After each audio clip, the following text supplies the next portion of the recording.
আপনারা লাস্ট ভিডিওটাতে অনেক কিছু রেসপন্স করছেন। তো আমার কাছে কিছু ইমেল আসছে, আবার কিছু মেসেজ আসছে। আমি সারাদিন রাইড করে আসছি, পরবর্তী ব্লগ আসলে দেখতে পারবেন কি পরিমাণ পাহাড়, হাতি, বিভিন্ন প্রাণী এগুলা পাড়ি দিয়ে তারপর আসছি। এরকম না যে আমি রুমের ভিতরে বসে বসে আপনাদের সব কিছু দেখবো আর রিপ্লাই করব। আমি যেভাবে বলে দিছি ওইভাবেই।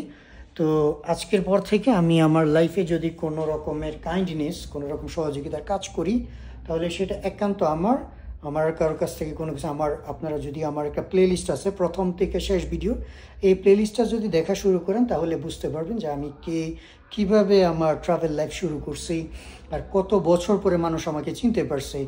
এক লোক আমাকে ইমেল করছে, বলতেছে যে ভাই আপনার মতিগতি ভালো না, আমি নগদ নাম্বার থেকে এত টাকা পাঠাইছি, নাম্বার লিখে দিয়েছে, আমি এখন চেক করব, টাকা ওরে পাঠাই দিব যদি সব কিছু সঠিক থাকে। তো হয় কি, এই রকমের মানুষের কাছ থেকে টাকা পয়সা করলে মানে নিলে মানুষের কাছে দায়বদ্ধতার কাজ পড়া যায়, তখন আর আমি স্বাধীন থাকি না। আপনারা আমাকে দেখেন যে আমি পৃথিবী ঘুরি স্বাধীনতার জন্য, কারো ডিপেন্ডেন্ট হওয়ার জন্য না। তো আমারই ভুল হয়েছে, কানে ধরছি, জীবন আর এসবের মধ্যে আর যাব না, যা আছে সব করব।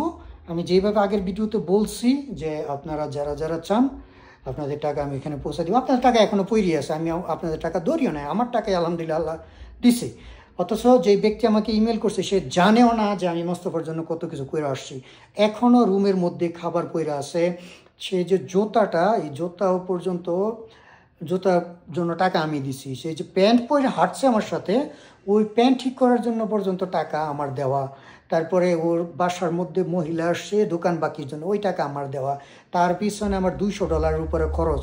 আর এই মানে কি বলবো, এখন কি আমি মানে মন্দ করে কথা বলবো? সে আমার বলতেছে মতিগতি ভালো, 5,500 টাকা বলে পাঠাইছে, অথচ সে জানেও না যে আমি কি করি।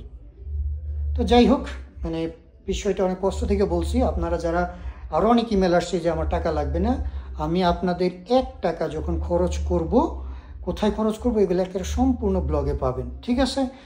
আর এটি হচ্ছে আমার জীবনের শেষ, তারপরে আর জীবনে কখনো এই রকমের মধ্যে আর যাওয়ার কোনো ইচ্ছা নেই। মানুষ কী করলো ওগুলো দেখার কোনো দরকার নেই, কারণ মানুষের কাছ থেকে 2 পয়সা নিলে মানুষের উপরে দায়বদ্ধতাতে পড়তে হয়। শরীর গামায়া, এই দেখছেন এগুলো হচ্ছে লবণ, শরীর থেকে যে লবণ বের হয়, বিশাল উঁচুতে পাহাড় পাড়ি দিয়ে আইসা ভ্রমণ করে পৃথিবী দেখি নিজের আনন্দের জন্য, কিন্তু এই রকমের ইমেলের জন্য না।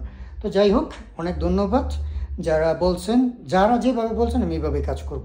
এটা করার পরে বাকি সব আল্লাহ তাআলার উপরে।